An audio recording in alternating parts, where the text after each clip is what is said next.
तो अंग्रेजों ने बेसिकली भारत विजय की शुरुआत बंगाल से ही की। बंगाल में उसने दो बहुत बड़े बड़े युद्ध लड़े, एक प्लासी का युद्ध, एक बक्सर के युद्ध, जिसकी वजह से भारत पर उसकी आधिपत्यता सुनिश्चित हो पाई।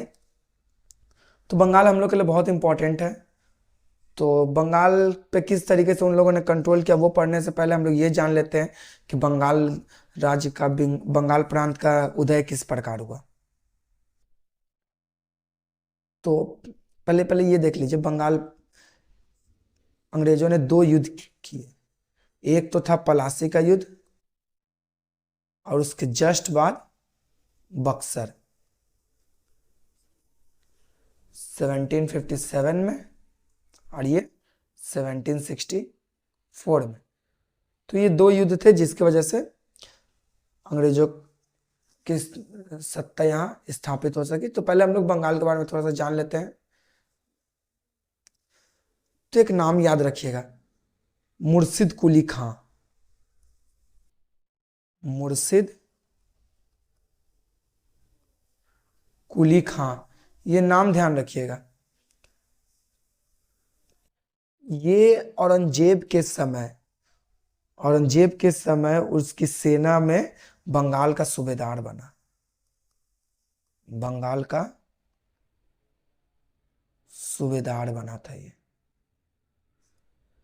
औरंगजेब के समय, ठीक है। अब उसके बाद क्या होता है, 1717 में, औरंगजेब तो 1707 में मर गया। 1717 में इसने बंगाल को एक स्वतंत्र राज्य घोषित कर दिया।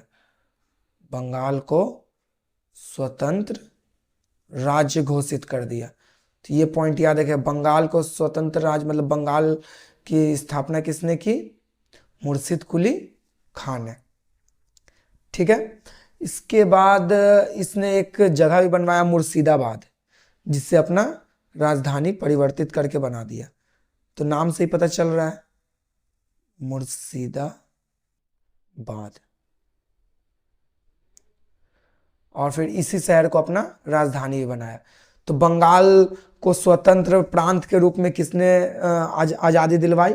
तो मुर्शिद कुली खां। ये बहुत इंपॉर्टेंट नाम है, ध्यान रखिए। कौन था? तो औरंगजेब के समय बंगाल का सूबेदार था, ठीक है।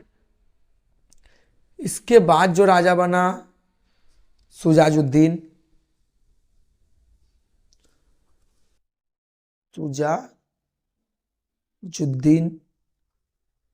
तो इन सभी का कुछ खास प्रभाव नहीं इतिहास में, इसलिए इन लोगों के बारे में हम लोग उतना नहीं जान रहे। इसके बाद जो राजा बना वो था सरफराज खान। सिर्फ ऐसे ही बता दे रहा हूं, मगर इसका कोई यूज नहीं है। हाँ, सरफराज खां के बाद जो आए अलीवर्दी खां, इनका बहुत इंपॉर्टेंट रोल है। अलीवर्दी खां, ये नाम ध्यान रखिएगा। तो इसके बारे में हम लोग थोड़ा सा पढ़ लेते हैं। अलीवर्दी खां का एक स्टेटमेंट है,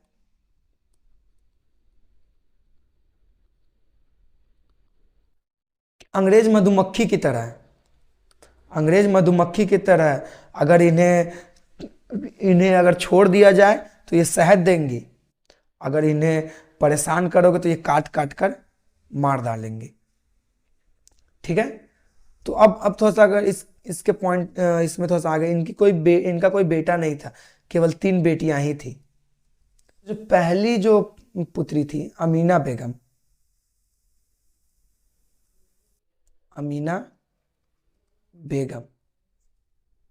इसका विवाह उन्होंने करवाया था पटना में, ठीक है।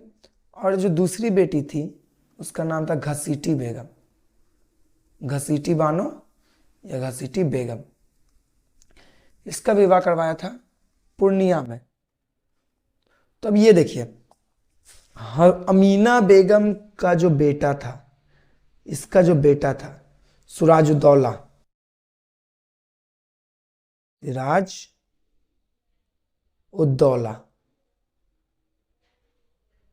तो अलीवर्दी खान ने नवाब जो घोषित किया वो सिराजुद्दौला को घोषित किया नवाब। अब इससे घसीटी बानो को और इसके सिराजुद्दौला के भाई शौकत जंग,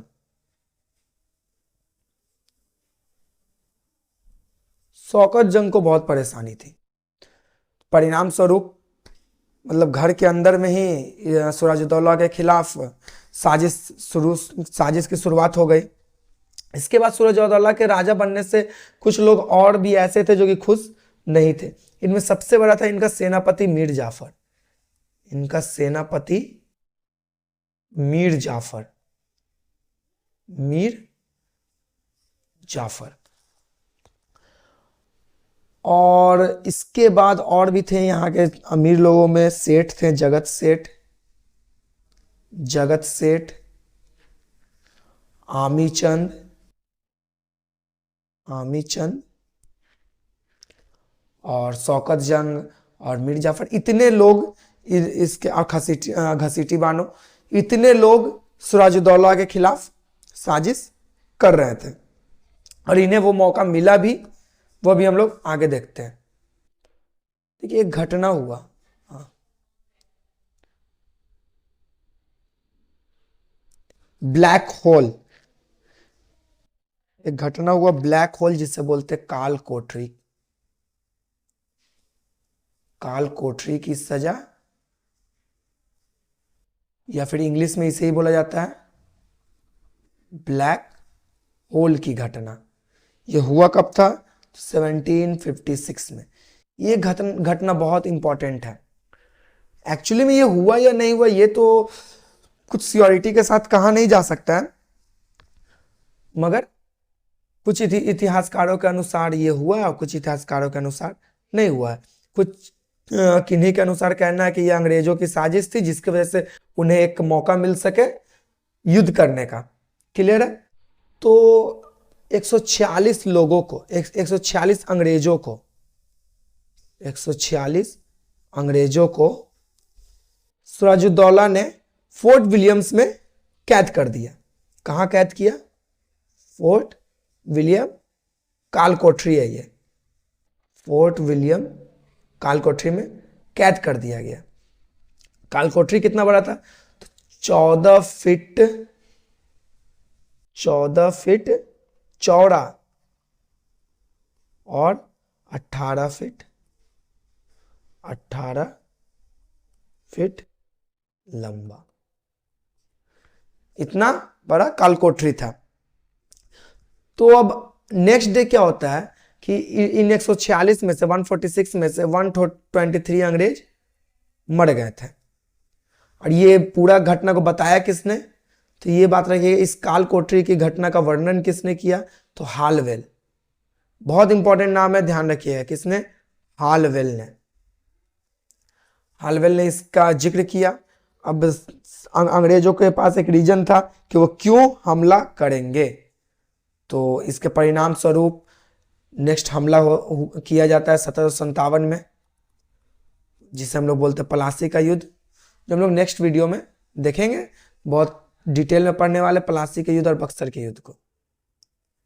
तो अगर वीडियो अच्छा लगा हो तो लाइक करें, चैनल को सब्सक्राइब करें और अपने फ्रेंड्स के बीच शेयर